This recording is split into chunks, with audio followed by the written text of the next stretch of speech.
यहोशाबाद के नाम से भी जानते हैं, जिसका वर्णन हम 2 राजा 11:1-3 और 2 इतिहास 22:11 में भी पढ़ते हैं। इसमें ये कहानी है एक तरीके से योराम की बेटी थी यहोशिबा, जो राजा अहज्या की बहन थी।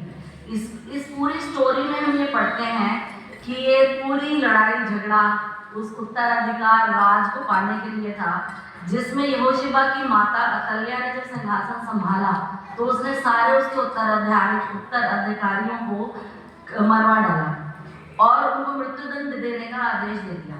तब उस समय में यहोशिबा ने ये बहादुरी दिखाई कि उसने अपने भतीजे योआश जिसका नाम था उसको उसको कोठरी में छिपा दिया और उसके बाद उसने उसको 6 साल तक उसकी परवरिश करी और उसको संभाल के रखा। और यहोशिबा का जो पति था वो भी याजक था, जिसका नाम यहोयादा था। उसकी मदद के द्वारा उसने उसे मंदिर में उस बच्चे को 6 साल तक छिपा कर रखा।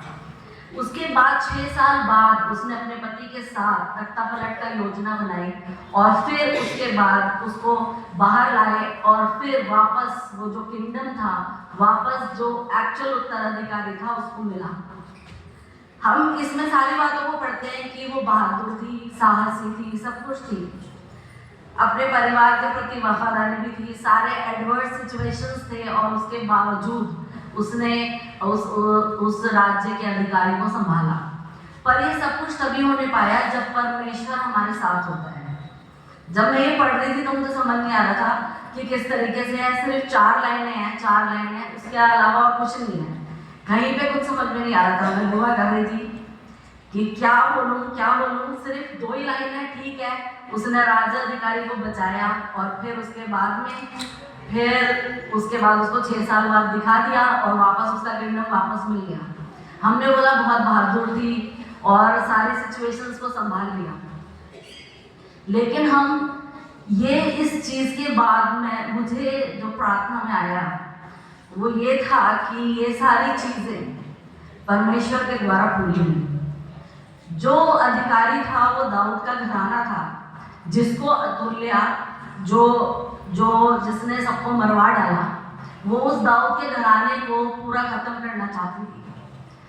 और दाऊद को परमेश्वर का प्रॉमिस था।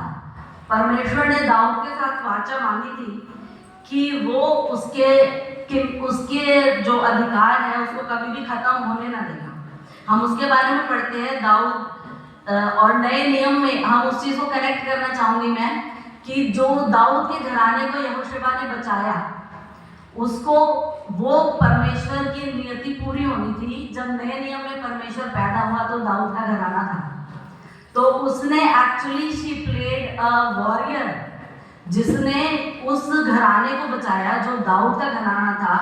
जो परमेश्वर जब हमारे लिए पापों के लिए जब वो आया सुसमाचार के लिए, जब हमारे पापों को अपने ऊपर लेने के लिए आया, नए नियम में हम वहां पे पढ़ते हैं कि दाऊद तक 14 घराने थे और उसके बाद भी वो वंश 14 पीढ़ी तक आगे चला। तो परमेश्वर दाऊद के घराने को बिलोंग करता था। और यहाँ पे यहोशिबा ने दाऊद के घराने को बचाया क्योंकि वो वाचा पूरी होनी थी, क्योंकि परमेश्वर ने आना था। तो ये मतलब एक रेवलेशन है इस छोटे से पैसेज में कि वो परमेश्वर की वाचा जो दाऊद के प्रति परमेश्वर ने दाऊद के लिए भी बांधी थी कि मैं तेरे घराने को पूरा संभालूंगा और उसे कभी इसके बारे में हम यहाँ पे पढ़ते हैं 2 सैमुएल में भी हम पढ़ते हैं 7:29 में हम अपने घर में भी पढ़ सकते हैं, जिसमें कि परमेश्वर ने दाऊद के साथ वाचा अपनी बांधी और उसको कहा कि मैं चाहे तू अगर गलत काम भी करेगा तो भी मैं तुझे बचाऊंगा और तुझे माफ करूंगा, पर तेरे घराने को और तेरे वंश को मैं बचा के रखूंगा।